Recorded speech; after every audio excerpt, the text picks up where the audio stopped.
विद्यार्थी मित्रांनो, ठेवीदारांना पाठवली जाणारी वेगवेगळी पत्र आपण पाहत आहोत। आजच्या या तासामध्ये आपण ठेव नूतनीकरणाबाबतचे पत्र पाहणार आहोत की ज्यावेळेस जुन्या ठेवीची मुदत संपत आलेली असते, ठेवीदाराच्या परवानगीने ती जुनी ठेव परत न करता त्याचे नवीन ठेवीत रूपांतर केले जाते। तर नमुना पत्र ठेवीचे नूतनीकरण कन्सेप्ट छापला या ठिकाणी। ठेवीचे नूतनीकरण आपला कन्सेप्ट झालेला आहे। ठेवीचे नूतनीकरण म्हणजे ठेवीदाराला त्याच्या ठेवीची रक्कम ठेवीची मुदत संपल्यानंतर परत न करता त्या रकमेचे नवीन ठेवीत पुढील काही कालावधीसाठी रूपांतर करणे। फार सोपा कन्सेप्ट आहे, आपला झालेला आहे की ठेवी ज्या मर्यादित कालावधीच्या असतात, जास्तीत जास्त 36 महिन्याच्या असतात, परंतु या लोकप्रिय असण्यामागे त्याचं एक कारण आहे की नूतनीकरणाचा पर्याय कंपनीकडे उपलब्ध असतो। रेन्युअल ज्याला म्हटलं जातं, रेन्युअल ऑफ डिपॉझिट। मुदत संपत आली आणि कंपनीला रक्कम जी आहे आणखी पाहिजेच, ती रकमेची गरज कंपनीची संपलेली नाही आहे, अशा प्रसंगी कंपनी संबंधित ठेवीदाराला नूतनीकरणाचा प्रस्ताव पाठवू शकते आणि जर ठेवीदाराने मंजुरी दिली तर त्या ठेवीचे नूतनीकरण केले जाते, म्हणजे जुनी ठेव परत न करता त्याचे नवीन ठेवीत रूपांतर त्या ठिकाणी करता येऊ शकते। असा ऑप्शन या ठिकाणी कंपनीकडे आहे। ठेवीचा अतिरिक्त कालावधी हा मूळ कालावधी इतकाच किंवा त्यापेक्षा वेगळा असू शकतो। कंपनी ठेवीच्या नूतनीकरणासाठी ठेवीदारांना ठेवीची मुदत संपण्यापूर्वी 1 महिना अगोदर नूतनीकरणाचा छापील अर्ज पाठविते। आता हा जो नवीन कालावधी आहे, परत 6 महिने ते 36 महिने या पद्धतीने असेल, म्हणजे त्या दरम्यान त्या रेंजचा असू शकतो। अगोदरची ठेव जितक्या कालावधीची आहे तितका किंवा त्यापेक्षा वेगळा, पण जे 6 ते 36 ची रेंज आहे त्यामधलाच तो कालावधी असू शकतो। आता मग त्यासाठी काय करावं लागतं? 1 महिना अगोदर नूतनीकरणाचा छापील अर्ज संबंधित ठेवीदारांना पाठवणे आवश्यक आहे। म्हणजे यामध्ये सगळ्यात महत्वाची बाब त्यावेळेसही मी म्हटलं होतं की कंपनीचं कितीही कसलाही मूड असू द्या, कंपनीला ती रक्कम पाहिजे न पाहिजे, पण ठेवीदाराचा काय मूड आहे त्याच्यावर या सगळ्या बाबी डिपेंड आहेत। त्याची मंजुरी असेल तरच या सगळ्या बाबी पॉसिबल आहेत। ठेवीदाराने नूतनीकरणाचा अर्ज कंपनीकडे पूर्ण तपशिलासह भरून दिल्यानंतर कंपनी ठेवीचे नूतनीकरण करून ठेवीच्या नूतनीकरणाचे पत्र ठेवीदारास पाठविते। या पत्रासोबत नूतनीकरणाची ठेव पावती पाठविली जाते। म्हणजे आता ठेवीदाराला जर नूतनीकरण करून घ्यायचं असेल तर अशा प्रसंगी तो काय करू शकतो? त्याने सगळं व्यवस्थित नूतनीकरणाचा अर्ज भरून कंपनीला पाठवणं गरजेचं आहे। आता कंपनी त्या पद्धतीने त्याचं नूतनीकरण करते आणि मग हे जे नूतनीकरणाचं पत्र आहे त्याच्यासोबत ठेव पावती त्याला पाठविली जाते। या प्रकारचा पुस्तकामध्ये पत्र दिलेला आहे। चला, पत्राची सुरुवात। ऑलरेडी तुम्ही सगळी काही माहिती लिहिली असेल। या ठिकाणी परत एकदा मी दाखवतो की या पद्धतीने कंपनीचं नाव, पत्ता जो असेल तो पेजच्या तुमच्या मध्यभागी असेल। त्यानंतर फोन सेक्शन असेल, मार्जिनच्या अलीकडे फोन, मार्जिनवर कोलन, फॅक्स मार्जिनवर कोलन आणि संदर्भ मार्जिनवर कोलन, आणि या पद्धतीने त्यांचे नंबर्स असतील, संदर्भ क्रमांक। आपली बरीच चर्चा त्या बाबतीत झालेली आहे। साधारणतः या पद्धतीने संदर्भ क्रमांक असेल ज्यामध्ये एक अल्फाबेट आपण DP घेतलेला आहे, लक्षात राहिलं तर बघा। ऑब्लिक करून एक या ठिकाणी नंबर द्यायचा आहे आणि ऑब्लिक करून जे आपण आर्थिक वर्ष, ज्या आर्थिक वर्षामध्ये आपण पत्र लिहित आहोत त्याचं 2021 या ठिकाणी आलं। या पद्धतीने हा झाला फोन सेक्शन। त्यानंतर वेब सेक्शन। वेब सेक्शन हे तुमचं कंप्लीट असेल, ज्यामध्ये तुमची वेबसाईट आहे, ठीक आहे, ईमेल आहे, दिनांक आजची तुम्ही वापरू शकता। या पद्धतीने हे झाले 3 सेक्शन।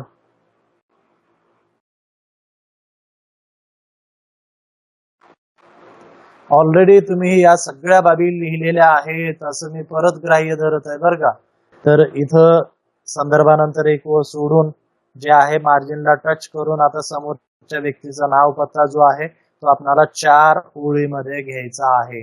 पहिल्या ओळीमध्ये नाव असेल, त्यानंतर पर्टिक्युलर त्याचा एरिया, घर, नंबर या पद्धतीनं असेल.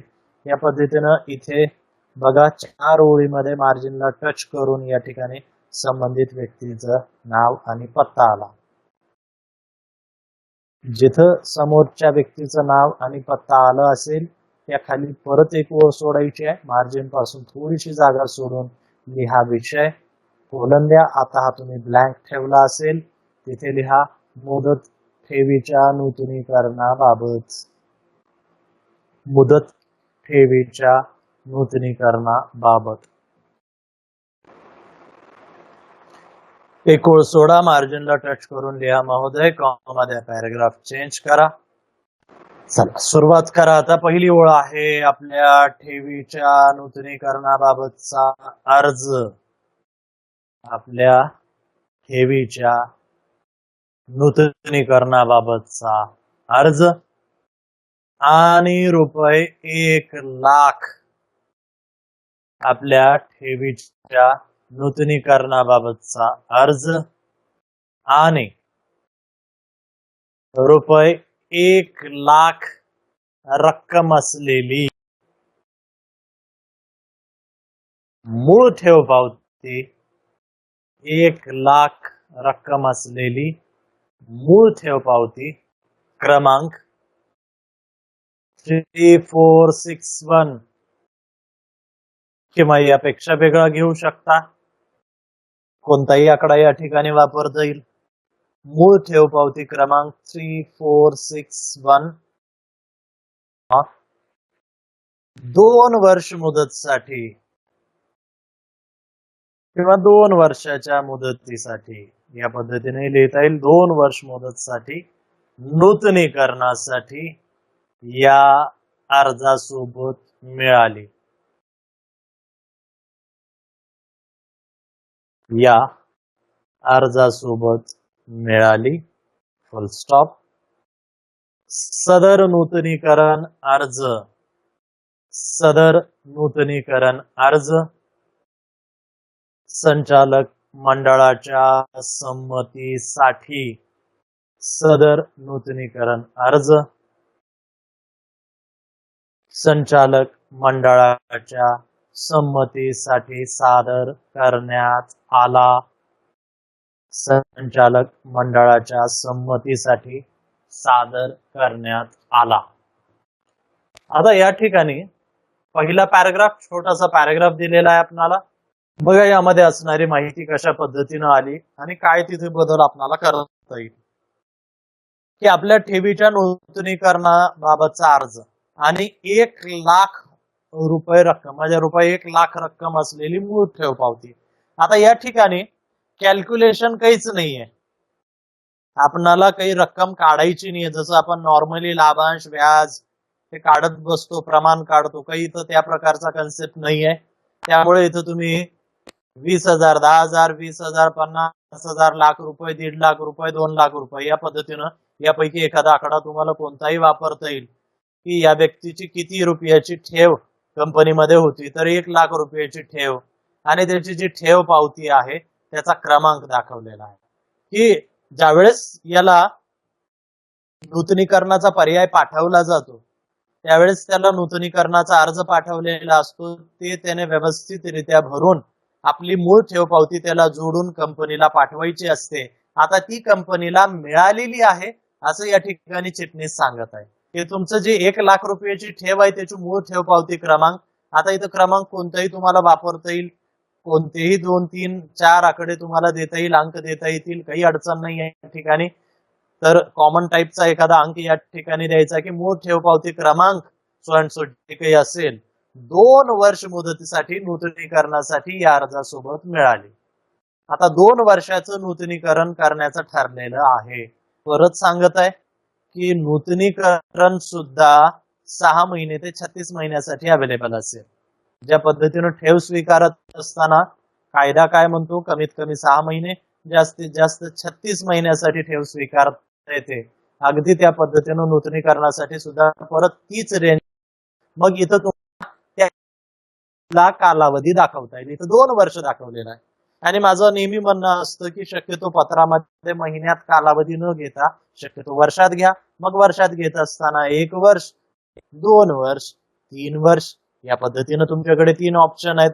मग यापैकी इथं 2 वर्ष मुदतीसाठीचा उल्लेख करण्यात आलेला आहे की 2 वर्ष मुदतीच्या नूतनीकरणासाठीचा या अर्जासोबत ती ठेव पावती मिळाली आहे. बरोबर आहे. या बाबतीत उल्लेख या ठिकाणी करण्यात आलेला आहे. सदर नूतनीकरण म्हणजे जो नूतनीकरणाचा अर्ज मिळाला, ठेव पावती मिळाली, ती आता त्याला मंजुरी संचालक मंडळाची घ्यावी लागेल ना, तर त्यासाठी त्यांच्या समोर तो सादर करण्यात आला. या प्रकारची माहिती पहिल्या पॅराग्राफ मध्ये देण्यात आलेली आहे. म्हणजे तुम्हाला रक्कम बदलता येईल, ठेव पावतीचा क्रमांक बदलता येईल आणि मग मुदत बदलता येईल. पण मुदत बदलायची तर त्या रेंज मध्येच बदला.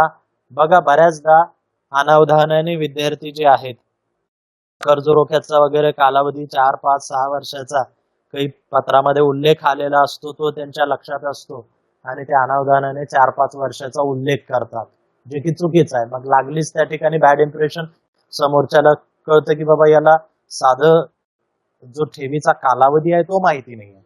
मग तसा प्रकार करू नका. मग 1, 2, 3 वर्ष फार झालं, या रेंज मधला एखादा वर्ष त्या ठिकाणी दाखवा. ठीक आहे. त्यानंतर पॅराग्राफ चेंज करायचा आहे की दिनांक 24 ऑक्टोबर 2020 रोजी झालेल्या संचालक मंडळाच्या सभेत 2 वर्ष कालावधीसाठी ठेवीच्या नूतनीकरणासाठी मंजुरी देण्यात आली आहे. म्हणजे आता या ठिकाणी एक दिनांक दाखवलेली आहे की कधी संचालक मंडळाची सभा झाली. बघा आपली जेवढी पत्र झालेली आहेत आणि त्या पत्रामध्ये ज्या ज्या वेळेस संचालक मंडळाच्या सभेचा उल्लेख आलाय, माझं नेहमी म्हणणं असतं की 2, 3, 4, 5 दिवसा अगोदरची एक तारीख. कारण जास्त वेळ थांबत नाही चिटणीस. कामकाज फास्ट असतं. सहसा निर्णय घेतला की लागलीच त्या निर्णयाच्या आधारे त्याची अंमलबजावणी केली जात असते. त्यामुळे या ठिकाणी 27 तारखेला पत्र पाठवण्यात येत आहे. 3 दिवसा अगोदरची म्हणजे 24 तारीख या ठिकाणी दाखवण्यात आलेली आहे. जसं मी म्हटलं की तुम्हाला 1, 2, 3, 4, 5, 6 दिवस यापैकी एक रेंज वापरता येईल, एक तारीख वापरता येईल या रेंज मधली. तर तुमच्या सोयीप्रमाणे जास्त तिथे विचार करत बसायचं नाही. परत तोच विचार सार्वजनिक सुट्टी जी कॉमन असते आपली नॉर्मल, तर ती वगळता बाकी ती तारीख यावी. ती तारीख आली. परत उल्लेख आला कशाचा, तर 2 वर्ष कालावधीचा. पहिल्या पॅराग्राफ मध्ये ऑलरेडी आपण उल्लेख केलेला आहे. मग तिथं जो उल्लेख केलेला आहे, तिथं जो कालावधी सांगितला आहे, तोच कालावधी या ठिकाणी यावा, वेगळा येऊ नये. मग 2 वर्ष मुदतीसाठी या ठिकाणी म्हणजे 2 वर्षाच्या कालावधीसाठी नूतनीकरणाला मंजुरी देण्यात आलेली आहे. या पद्धतीनं सोपी माहिती आहे. या म्हणजे पत्रामध्ये तुम्हाला काही टेबल, रकाने, आकडेवारी जास्तीची काहीच नाही. म्हणजे तुलनेमध्ये फार सोपं पत्र आहे. जर हे पत्र विचारलं गेलं तर इतर पत्राच्या तुलनेमध्ये फार सोपं पत्र आहे. शेवटी पॅराग्राफ चेंज करून या पत्रासोबत ठेव पावती क्रमांक 4627 जोडली आहे का नाही? ठेवीचं नूतनीकरण केले ना, ते मूळ असेल आणि आताची ही असेल. हा राईट. म्हणजे ती अगोदरची जी आहे ती रद्द होणार आहे, कारण त्याची एक्सपायरी गेली ना, त्याचा कालावधी जो ठरला होता तो संपला. आता ती रद्द करण्यात येईल आणि आता नवीन ठेवीमध्ये रूपांतर करत असताना ठेव पावती सुद्धा नवीन देण्यात येईल. त्यामुळे परत इथं ही काळजी घ्यायची आपल्याला की ठेव पावती इथं दाखवत असताना सोबत जोडलेली ही वेगळी असावी पहिल्यापेक्षा. त्यामुळे वेगळा क्रमांक इथं काही तिथं थोडाफार फरक करून त्या ठिकाणी क्रमांक दाखवा. तो दोन्ही पावत्या एकाच क्रमांकाच्या असू नयेत याची काळजी तुम्हाला त्या ठिकाणी घ्यायची आहे. या पद्धतीनं ठेव पावती जोडली आहे असं त्या ठिकाणी दर्शविलं. कळावे पॅराग्राफ चेंज करून कॉमा द्या. मग नॉर्मल जो आपला विश्वासूचा सेक्शन आहे तो सेक्शन तुम्हाला या ठिकाणी घ्यायचा आहे. आपला विश्वासू डायमंड इंटरनॅशनल लिमिटेड करिता एक ओळ सोडून स्वाक्षरी आणि त्याखाली एक ओळ सोडून कंपनी चिटणीस. आणि जिथं तुमचं तो सेक्शन संपेल त्याखाली खालच्या ओळीला किंवा जर जागा शिल्लक असेल तर एखादी ओळ सोडून मार्जिनच्या अलीकडे सोबत आणि मग मुदत ठेव पावती क्रमांक 4627 जो की आपण कळावेच्या अगोदरच्या ओळीमध्ये घेतलेली आहे तेच क्रमांक म्हणजे तोच क्रमांक या ठिकाणी येणं आवश्यक आहे.